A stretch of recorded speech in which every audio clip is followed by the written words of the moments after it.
जय हिंद। आज हमारी ये जो सीरीज चल रही थी बिजली कैसे बनती है उसी को हम कंटिन्यू करते हैं और देखते हैं कि हवा से बिजली कैसे बनती है। एक विंड टरबाइन से बिजली हम कैसे प्रोड्यूस करते हैं। जैसे हम बहते हुए पानी से हमने बिजली बनाई थी, अब हम उड़ती हुई हवा से बिजली बनाने को जा रहे हैं। तो देखो, बिजली बनाने के लिए जो कंपोनेंट हम यूज करते हैं, जो इंस्ट्रूमेंट हम यूज करते हैं, उसको हम बोलते हैं विंड टरबाइन। उसको क्या बोलते हैं हम? Wind turbine. ये ऐसी जगहों पर लगाया जाता है जहां पे स्वच्छंद खुली हवा और जोरदार हवा हमको प्राप्त होती है। ऐसे स्थान कौन कौन से होते हैं? जैसे कि समुद्र के किनारे हम लगाते हैं, पहाड़ों पर लगाते हैं, जो प्लेट्यू टाइप जो स्थिति होती है जहां पर एकदम नुकीले पहाड़ ना होने की जगह थोड़े से समतल से पहाड़ होते हैं, उन जगह पर हम इसको अधिकांशतः लगाते हैं। और समुद्र के आसपास भी इसको लगाते हैं, जिससे कि वहाँ की जो बेहतरीन जो हवा आती है, जो फ्लो में हवा आती है बिना रुकावट के, उससे हम बिजली प्राप्त कर सकते हैं। तो आइए मैं आपको बताता हूँ कि सबसे पहले इसके कंपोनेंट क्या क्या होते हैं, उसके बाद अपन एक एक कंपोनेंट पर उसकी विशेष चर्चा करेंगे। ये जो पत्तियां लगी हुई होती हैं इनको कहा जाता है ब्लेड्स। ये लगभग लगभग 60 फीट की होती हैं। अब आप इमेजिन कर ले कि 60 फीट, आपका घर कितने फीट है और ये 60 फीट, मतलब आपके घर की ऊंचाई से भी ज्यादा बड़ी ये ब्लेड होती है। फिर ये ब्लेड जो कनेक्ट होती है उसको कहा जाता है हब। ये जो 3 ब्लेडें होती हैं ये कनेक्टेड रहती हैं एक हब से। इसी हब को रोटर कहा जाता है। ये घूमता है, यही वाला जो पार्ट है ना इसमें, यही इसका घूमता है, इसको कहा जाता है रोटर। ये इस तरीके से घूमता है। जैसे ही इसमें हवा घलेगी ये घूमना स्टार्ट कर देगा। अपन ने बचपन में जो फिरंगी चलाई ना, चक्री जिसको बोलते हैं, तो अपन उसको लेके और दौड़ लगाते थे। जैसे ही हवा उसमें घलती थी वो बड़ बड़ बड़ बड़ बड़ बड़ बड़ घूमती थी। बस उसी तरीके से जैसे ही इसमें हवा लगेगी, इसकी ब्लेड इस तरीके से डिजाइन होती है कि हवा लगने के साथ साथ ये घूम जाती है। ठीक है, घूमने लगती है। आपने घरों में भी अभी अब चक्री वक्री तो बहुत कम देखने मिलती है। कभी कभी देखना कूलर रखा रहता है, कूलर में अगर रिवर्स एयर लगती है, विपरीत दिशा में अगर हम एयर को मारते हैं, मतलब पंखे तरफ से, पंखा हमको हवा देता है, पर अगर अपन इस तरफ से अगर उसको हवा लगती है, कभी कभी खुले उले में रख दो, तो वो घूमने लगता है। तो बस वही इफेक्ट यहाँ पर प्रोड्यूस होता है। जैसे ही हवा लगती है तो ये घूमने लगता है, इसीलिए इसको कहा जाता है हब। ये घूमने वाला पार्ट है, इसलिए इसको कहा जाता है रोटर। ठीक है, इसको कहा जाता है रोटर। ठीक। देन ये हमारा रोटर के बाद रोटर कनेक्टेड होता है एक शेफ्ट से, और ये जो शेफ्ट होती है ये यहाँ पर आके कनेक्ट हो जाती है गियर बॉक्स से। तो ये जो अगला हमको कंपोनेंट दिख रहा है ये है गियर बॉक्स। ठीक है। फिर गियर बॉक्स के बाद यहाँ पर लगा हुआ होता है ब्रेक। ठीक, अभी अपन क्लियर करेंगे कि ब्रेक क्या काम करता है। ब्रेक से आगे कनेक्टेड होता है जनरेटर। जनरेटर डायरेक्ट कनेक्ट होता है तारों से, जो कि इसकी बॉडी में से होते हुए और यहाँ पर सब स्टेशन पे आ जाते हैं, और सब स्टेशन से फिर हम इसको सप्लाई कर देते हैं हमारी ग्रिड की तरफ। ठीक है। अब देखते हैं कि ये क्या होता है। ये जो विंड टरबाइन है, ये अंदर से ये उसकी मेन बॉडी होती है जिसको मेन शाफ्ट कहा जाता है, जो धरती से लेकर और ऊपर तक हमको दिखाई देती है। ये यहाँ से लेके यहाँ तक जो दिखाई देती है इसको हम कहते हैं मेन शाफ्ट। ये अंदर से खोखला होता है, खोखला होने के कारण ये अच्छा होता है, हल्का होता है, और हमको ये सुविधा देता है कि हम अंदर भी इसके कुछ कंपोनेंट्स लगा सकें। तो इसके अंदर हम क्या करते हैं कि सीढ़ी लगा देते हैं, जो कि ऊपर जाने के लिए हमें काम में आती है। ठीक है, कभी कोई खराबी आ जाए, छोटी मोटी खराबी आ जाए, तो यहीं से आदमी चढ़ के और यहाँ पर उस खराबी को ठीक कर सकता है, इसलिए यहाँ पर सीढ़ी दी जाती है। और साथ ही साथ में इसमें जो भी बिजली उत्पन्न हो रही है, जो बिजली हम यहाँ प्रोड्यूस कर रहे हैं, उस बिजली के तारों को भी हम यहाँ से नीचे उतार लेते हैं। ठीक है, अब हम देखते हैं कि ये काम कैसे करता है। यहाँ पर हमने देखा कि हवा आके घली, जैसे ही हवा इससे टकराती है तो ये झन्ना जाती है पत्तियां और घूमना स्टार्ट कर देती हैं। ठीक है, धीरे धीरे धीरे धीरे पत्ती घूमती है घूमती है घूमती है। अब ये जो पत्ती है ये इस पूरे के पूरे हब को घुमा देती है। घुमाने के साथ यहाँ पर क्या लगा होता है? शाफ्ट लगा होता है, जो शाफ्ट भी घूमता है, और ये शाफ्ट कनेक्टेड होता है गियर बॉक्स से। अब देखो, गियर बॉक्स में एक इस तरीके का फंक्शन होता है कि ये जो शाफ्ट आई है, ये शाफ्ट में एक बड़ा गियर फिट होता है। ठीक है, और इस गियर से एक छोटा सा गियर कनेक्टेड होता है जो कि जनरेटर की तरफ जाता है। ये गियर जाता है जनरेटर की तरफ, और ये गियर जो होता है ये हमारा रोटर से कनेक्टेड होता है। ठीक है, अब आप समझें कि गियर बॉक्स का फंक्शन क्या होता है। गियर बॉक्स का फंक्शन होता है कि जो शेफ्ट की स्पीड है उसको ग्रेड अप करना, उसको अप कर देना। इसका मतलब ये है कि अगर ये शेफ्ट एक बार घूमेगा तो ये जो छोटा वाला गियर है ये अगर एक बार चक्कर काटेगा तो ये 100 बार चक्कर काटेगा। बात समझ में आ रही है? इसका मतलब होता है स्टेप अप, गियर अप। ठीक है, ये एक बार चक्कर काटेगा तो ये 100 बार चक्कर काटेगा। अब आप समझ लो कि यार एक बार वो अपन को ऐसा लगता है जैसे अपन कभी विंड टरबाइन देखते हैं बहुत धीमा सा ऐसा घूम रहा है, पर वो भले ही ऐसा घूम रहा है पर उसके अंदर जो गियरिंग की गई है वो इस तरीके से की गई है कि ये एक बार ये चक्कर लगा रहा है तो वो sir sir sir sir sir 100 बार अंदर जाके घूम रहा होता है। ठीक है, इसका बहुत अच्छा एग्जाम्पल हमने अपनी साइकिल में देखा हुआ है। साइकिल को आप मेन स्टैंड पे लगा दो, मेन स्टैंड में लगा के उसका एक बार पेडल घुमाओगे ना तो जो चक्का है ना वो 18 से 20 बार घूम जाएगा। ठीक है, अच्छा बनावट भी आप देखना, साइकिल की बनावट में गियरिंग कैसे होती है, इसी तरीके से ये जो पेडल मारते हैं ना वो बड़ा वाला होता है। ठीक है, इस तरीके से ये बड़ा वाला गियर होता है, इसमें चेन होती है और चेन से यहाँ पर देखना एक छोटा सा गियर लगा होता है। ठीक है, ये कांटे कांटे से निकले होते हैं ना, इसको गियर कहते हैं।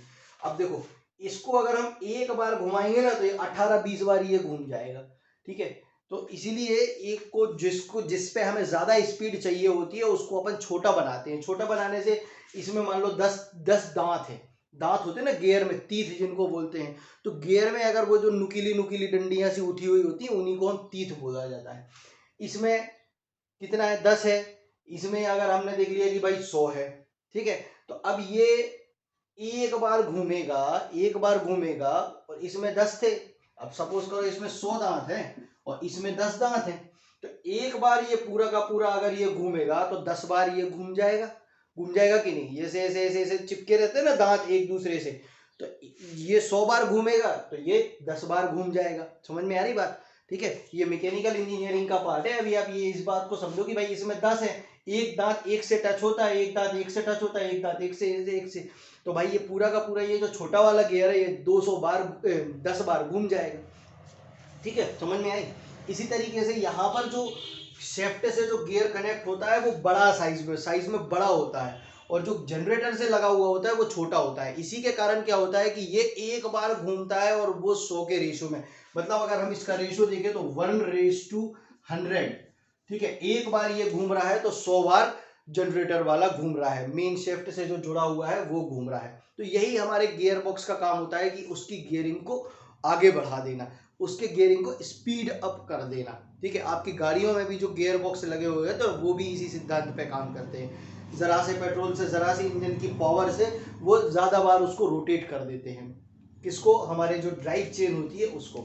ठीक है, तो आप इस बात को समझ गए होंगे कि गियर बॉक्स क्या काम कर रहा है। छोटी सी एक बार घूमने पे वो जनरेटर वाली शेफ्ट को 100 बार घुमा रहा है, यही मेन काम है हमारे गियर बॉक्स का। फिर क्या होता है, गियर बॉक्स कनेक्टेड होता है जनरेटर से। अब जनरेटर में शेफ्ट आई, हमको क्या चाहिए थी, गोल गोल घूमने वाली एनर्जी। गोल गोल घूमने वाली एनर्जी को हमने मैग्नेटिक पोल के बीच में रखा, अल्टरनेटर के बीच में रखा, तो इसने इलेक्ट्रिक करंट प्रोड्यूस कर दिया। अब यहां से जो इलेक्ट्रिक करंट बनेगा उसको फिर हम क्या करेंगे, इधर से इन लाइनों से इसकी बॉडी के अंदर से ही हम इसको गुजार देंगे। यहाँ देखो ये जो आपको तार दिखाई दे रहे हैं ना, इसके बॉडी के अंदर से ये, इससे जो बारिश वारिश होती है, धूप होती है, धूप में तार खराब हो जाएंगे, बारिश में खराब हो जाएंगे, उन सब समस्याओं से बचा जाता है। और फिर इसको यहाँ पर सारे के सारे, ऐसे बहुत सारे विंड टरबाइन लगे होंगे तो इनके सब स्टेशन होता है, सब स्टेशन में कनेक्ट कर दिया जाता है और सब स्टेशन के बाद से एक लाइन निकाली जाती है जो कि सारे के सारे जितने भी विंड टरबाइन उस एरिया में लगे होंगे सारे के सारे इस मेन लाइन से कनेक्ट करके ग्रिड को कनेक्शन दे दिया जाता है, जिससे कि फिर हमारे बिजली आगे बढ़ जाती है। अपन ट्रांसमिशन लाइन भी पढ़ेंगे कि ट्रांसमिशन लाइन से कैसे बिजली आगे बढ़ती है। तो आपको ये बात क्लियर हुई कि जैसे ही हवा आई, हवा आने से ये हब है, हवा ब्लेड में गली, ब्लेड से ये घूमा, हब से कनेक्टेड है, हब घूमने लगा, रोटर, उसी को रोटर कहा जाता है, उसी को हब कहा जाता है, इसको घूमा, इसके घूमने से क्या हुआ, यहाँ पर जो शेफ्ट कनेक्टेड है ये गियर बॉक्स में कनेक्टेड है। गियर बॉक्स क्या करेगा, इस बिजली, ये इस जो रोटेशन मूवमेंट है उसको ग्रिड अप कर देगा। ग्रिड अप कैसे, स्पीड अप कर देगा। कैसे करेगा ये स्पीड अप, इसमें जो कनेक्शन है वो छोटा वाला हमने गियर लगा दिया है, बड़ा गियर एक बार घूमेगा तो छोटा वाला गियर 100 बार घूमेगा। ठीक है, इस तरीके से हमने इसके कनेक्शन को कर रखा है। तो अब आप समझे कि एक बार रोटेशन में हमको छोटा वाला बहुत तेज स्पीड में घूमने लगता है। ठीक है, 100 की स्पीड में घूमने लगता है, 100 बार घूमने लगता है। ठीक है, अब कई बार होगा। और ये फिर जनरेटर से, ये कहानी तो अपन बहुत सारी की सारी अभी 4 दिन से यही कहानी पढ़ रहे हैं कि ये जनरेटर के अंदर कैसे शेफ्ट घूमेगी तो उससे करंट प्रोड्यूस होगा। अब देखते हैं कि यहाँ पर हमें इस ब्रेक की ज़रूरत क्यों पड़ी। बहुत सारा एक ऐसा मौका पड़ता है, बहुत सारे टाइम पे ऐसा मौका पड़ता है कि कई बार हिली एरियाज़ में भी बहुत तेज़ तूफान आने लगता है, या समुद्र में भी हम देखते हैं कि एकदम से तूफान आता है। तूफान आता है तो बहुत तेज़ हवा चलने लगती है। वैसे ही ये यहाँ पर गियर बॉक्स क्या कर रहा है, इसकी स्पीड को अप कर रहा है, मतलब बहुत तेज़ स्पीड कर दे रहा है उसकी। और फिर और तेज तूफान आया तो ये जो विंड टरबाइन है ये जोर जोर से घूमने लगा। अब ये जोर जोर से घूमने लगेगा तो यहाँ पर भी बहुत तेज ये पूरा का पूरा इसका कंपोनेंट घूमने लगेगा, और घूमने के साथ साथ बहुत सारे वाइब्रेशन पैदा होंगे, और एक समय ऐसा आएगा कि ये स्पीड अनकंट्रोल्ड हो जाएगी और टूट जाएगा। उस स्पीड को अनकंट्रोल्ड ना हो, वो स्पीड अनकंट्रोल्ड ना हो, इसीलिए यहाँ पर ब्रेक लगाया जाता है। भाई हवा बहुत तेज आ रही है, बहुत तेज आ रही है, तो ये इस ब्लेड को बहुत तेज घुमाने लगेगी, बहुत तेज घुमाने लगेगी, उससे अनकंट्रोल्ड हो जाएगा। तो वो सिस्टम अनकंट्रोल्ड ना हो, जैसे ही उसकी लिमिट क्रॉस करता है ये विंड से कि भाई अब इससे ज़्यादा हम नहीं झेल पाएंगे, तो वहाँ पर ये ब्रेक ऑटोमेटिकली काम करने लगता है। ब्रेक ऑटोमेटिकली काम करेगा और ये इस शेफ्ट को रोक देगा कि भाई अब इससे ज़्यादा तुम्हें मूव नहीं करना है। ठीक है, तो ये हो गया हमारा ब्रेक का काम कि उसकी जो स्पीड है, बहुत तेज जो स्पीड, जो तूफान से बचने के लिए जो एकदम से स्पीड पकड़ लेगा, उससे बचने के लिए यहाँ पर हमने ब्रेक का इस्तेमाल किया जाता है। उसका अगला कंपोनेंट है यॉ। ये जो बीच में आपको दिखाई दे रहा है ना, इसको कहा जाता है यॉ। और इसमें जब हम ING लगा देते हैं, क्या लगा देते हैं इस यॉ में, ING। तो ING का मतलब क्या होता है, करना, कोई भी काम कर रहा होता है। तो इसको हम कई बार मूवमेंट जो ये करता है उसको हम बोलते हैं यॉइंग। इस मूवमेंट को हम बोलते हैं यॉइंग। अब ये यॉइंग का काम क्या है भाई, अब देखो बात समझना मेरी। यहाँ पर टरबाइन लगा हुआ है इस तरीके से, ठीक है, यहाँ पर उसका एक विंग ये है, एक विंग ये है, हवा आई ये घूम रहा है, ठीक है, यहाँ से हवा घली ये घूम रहा है, ठीक है। अब हवा भैया कह के तो चलेगी नहीं कि भैया मैं यहीं से चलूंगी, वो क्या कहे, कभी इधर से भी चलने लगेगी, कभी इधर से भी आने लगेगी, कभी पीछे से भी आएगी, तो कहीं से भी आ जाएगी हवा, तो है ना। हवा की कोई दिशा तो होती नहीं, नहीं भैया मैं यहीं से चलूंगी बिल्कुल, अब मेरा जन्म जन्मांतर यहीं से चलूंगी, ऐसा तो कोई उसका नियम होता नहीं है, नहीं होता। अब अभी यहाँ से चली, मैंने सिस्टम फिट कर दिया, यहाँ पे चलेगी, यहाँ से आएगी तो क्या मेरा ये विंड टरबाइन रुक जाएगा, नहीं रुकेगा। इस चीज को कंट्रोल करने के लिए यहाँ पर एनीमोमीटर लगाया जाता है। क्या लगाया जाता है, एनीमोमीटर। एनीमोमीटर जैसे पहले कई जो टेम्पो एम्पो पब्लिक वाली गाड़ियां नहीं होती थी, ऊपर एक ऐसा लगा होता था, उसमें 4 कटोरी रहती थी, हवा लगने से वो घूमता था, ठीक है, बिल्कुल उसी तरीके से एनीमोमीटर होता है जो हवा की डायरेक्शन को बताता है। क्या बताता है, हवा की डायरेक्शन को बताता है। अब मान लो हमारा सिस्टम इस तरफ से करा, अब हवा आ रही इस तरफ से, तो ये एनीमोमीटर इस चीज को पकड़ लेगा कि यार हवा तो इस तरफ से आ रही है, मुझे जो एनर्जी है हवा की वो सबसे ज्यादा अगर मैं इस तरफ मूव कर लूं तो मिलेगी। तो ये यहाँ पर एक कंट्रोल बॉक्स होता है, इसको हम बोलते हैं कंट्रोलर। ये कंट्रोलर किसको कमांड देगा, यो को कमांड देगा कि भाई अब तुम्हें इस तरफ घूमना है। तो यो क्या करेगा, अपने आप को, इस पूरी की पूरी बॉडी को, ये जो पूरी, ये तो अपनी जगह रहेगा, ये तो बिल्कुल मेन शेफ्ट है, अपनी जगह फिक्स रहेगी, ये पूरी की पूरी बॉडी को लेके और ऐसा करके इस तरफ मोड़ देगा। अब देखो यहाँ से हवा आ रही थी, अब बढ़िया तरीके से इसमें हवा लगेगी और बढ़िया तरीके से ये टरबाइन घूमेगा। तो यहाँ पर एनीमोमीटर का भी एक बहुत महत्व है। और ये जो योनिंग है, योनिंग क्या करता है, ये जो नीचे पार्ट लगा हुआ है इसमें भी बहुत सारे गियर होते हैं। गियर मतलब इसी तरीके से गियर होते हैं जो इस बॉडी में और इस बॉडी में कनेक्टेड होते हैं। तो ये क्या करेगा, हल्का सा इस पूरी की पूरी बॉडी को घुमा देगा, इस पूरे के पूरे हिस्से को घुमा देगा, इस पूरे के पूरे हिस्से को यहाँ से लेकर, इस हब से लेकर और इस तक, इधर तक, इस पूरे को पूरे हिस्से को कहा जाता है नकेल। इस पूरे के पूरे हिस्से को कहा जाता है नकेल। इस नकेल के अंदर ही ये गियर बॉक्स फिट होता है, उसी के अंदर ये जनरेटर फिक्स होता है, उसी के अंदर ब्रेक होता है, और उसी नकेल के ऊपर एनीमोमीटर भी लगा हुआ होता है। और ये जो हिस्सा होता है जो घूमता है उसको भी हम हब कहते हैं, पर ये भी पूरा इस नकेल के अंदर आता है। ये जो बॉक्स पूरा का पूरा हमको दिखाई देता है इसी को नकेल कहा जाता है, ठीक है। तो अब ये योनिंग का मतलब समझ में आया। योनिंग क्या करेगा, एक समस्या हमारे पास ये थी कि भाई बहुत तेज अगर हवा आ रही है तो उस समस्या से हम कैसे निपटेंगे, तो उस समस्या से हम ऐसे निपटेंगे कि भाई वहां पर हम ब्रेक का इस्तेमाल कर देंगे, उस समस्या से निपट लेंगे। दूसरी समस्या क्या होगी, हवा एक ही तरफ नहीं आएगी, वो इस डायरेक्शन में आएगी, इस डायरेक्शन में आएगी। अब अगर इस डायरेक्शन से हवा आ रही है, ये भाई साहब यहाँ चल रहे हैं, घूम रहे हैं, हवा आ गई इस डायरेक्शन से, तो ये एनेमोमीटर जो पीछे लगा हुआ है ना, ये बता देगा भैया हवा तो जोरदार इस तरफ से आ रही है, इधर से तो आप फालतू भी अपन टाइम पास कर रहे हैं। तो वो क्या करेगा, फिर वापस इसको ऐसे लेके ऐसे ऐसे करके मूव करा देगा इस तरफ, तो अब ये इस तरफ से घूमने लगेगा। समझ में आ रहा है? तो अब आपको ये बात समझ में आ रही है कि जहां से हमको पर्याप्त मात्रा में हवा मिलेगी उसी डायरेक्शन में ये यो जो ड्राइव है, यो ड्राइव हमारी इस नकेल की बॉडी को घुमा देगी, इस बॉडी को घुमा देगी। इसका मतलब ये है कि ये जो पूरा हिस्सा, इतना हिस्सा जो हमको दिखाई दे रहा है ना, ये पूरा का पूरा 360 डिग्री पे घूम जाता है। जहां इसको हवा मिलेगी वहां पर ये घूम जाएगा, ठीक है। और ये मेन शाफ्ट से कनेक्टेड रहेगा, जिससे कि ये गिरने का इसमें डर नहीं रहेगा, ठीक है। आपको ये बात समझ में आ गई होगी। अब सबसे ज्यादा समस्या जाती है कि इसकी जो इतनी बड़ी बड़ी ये जो हाइट है, इस पूरे की पूरे यहाँ से लेके यहाँ तक, ये 80 से 100 फीट तक का होता है, 80 से 100 फीट तक का ये बनाया जाता है। और इसकी जो ब्लेड होती है, ब्लेड की लंबाई होती है लगभग 60 फीट होती है। अब सबसे बड़ी समस्या इसमें ये जाती है, इसको फिट करने में जाती है। ये वन टाइम कॉस्ट लगता है।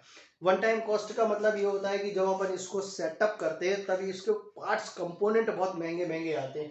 ये ब्लेड देख रहे हो, ये कार्बन फाइबर की बनाई जाती हैं और इसमें कुछ मात्रा में मेटल भी मिलाया जाता है, जिससे कि ये स्टेबल रह पाए। और इनको सबसे बड़ी चीज़ होती है कि इनको हल्का बनाना। अगर ये भारी होगी, बहुत ही ज़्यादा भारी होगी, तो ये घूम ही नहीं पाएगी। इसलिए इसको हल्का बनाया जाता है, कार्बन फाइबर मटेरियल के यूज़ करके, थ्रेडिंग का यूज़ करके इसको बनाया जाता है, ठीक है। इसलिए ये आसानी से टूटता नहीं है और बहुत ज़्यादा प्रेशर भी ये झेल लेता है, ठीक है। अब समस्या ये जाती है कि ये अधिकतर लगाया जाता है कहाँ, पहाड़ों में और समुद्र में। अब भाई समुद्र तक तो ले जाना थोड़ा सा आसान होता है, पर दिक्कत जाती है पहाड़ों में। क्यों जाती है भाई? वहां पर सीधे सीधे रोड तो होते नहीं है और ये इतना बड़ा होता है कि भाई आप किस चीज में रख के ले जाओगे। तो अब इसको रख के ले जाने की एक बहुत बड़ी समस्या होती है, ठीक है, कि भाई आप किस ट्रक में लेके जाओगे। आपने ट्रक भी कर लिया, दो दो ट्रक में भी बांध दिया, अब मोड़ है, कहीं कुछ है कहीं कुछ है, और साथ साथ में वहाँ रास्ते तो होते ही नहीं है भाई पहाड़ पे ले जाने के लिए। तो फिर बहुत सारी क्रेन का उपयोग किया जाता है या डायरेक्ट इसको हेलीकॉप्टर का भी प्रयोग किया जाता है। इसको दो तरीके से इंस्टॉल किया जाता है। एक तरीका तो ये होता है कि पहले ये बॉडी खड़ी कर दी, बॉडी खड़ी करने के बाद इसमें नकेल फिट कर दिया, और नकेल फिट करने के बाद ये जो हब वाला पोर्शन है, ठीक है, इस हब वाले पोर्शन को लगाते हैं और फिर एक एक करके ब्लेड को फिट करते हैं, ठीक है। एक तो ये तरीका होता है। दूसरा तरीका ये होता है, इसका इतना जो हिस्सा है इसको हटा दिया जाता है। पहले ये जो हिस्सा है, ये इसकी बॉडी खड़ी करी, बॉडी पे इसको नकेल को फिट करा, और नकेल फिट करने के बाद हब ऐसा नीचे रखा रहता है, उसमें सारे के सारे ये जो ब्लेड्स होते हैं ये पहले फिट कर दिए जाते हैं। अब जब ये ब्लेड फिट हो गया, फिर इसको हेलीकॉप्टर या क्रेन की मदद से जमीन पर से उठाया जाता है और उतनी ऊपर ले जाके यहाँ पर इसको फिट कर दिया जाता है। यहाँ पे दो बंधु बैठे रहते हैं, जैसे ये नकेल इसको आता है, पकड़ के अंदर लेते हैं, स्क्रू डाले चारों तरफ से और इसको कस दिया, ठीक है।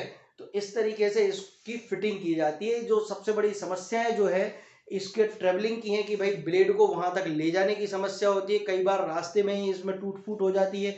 कई बार ऐसा होता है कि बहुत तेज प्रेशर आने के कारण ये बहुत तेज स्पीड पकड़ लेता है। कई बार मेल फंक्शनिंग हो जाती है, ब्रेक फेल हो जाता है। ब्रेक फेल होने के साथ ही ये जो एक आध ब्लेड है इसमें आके घल जाती है, तो भी ये टूट जाता है।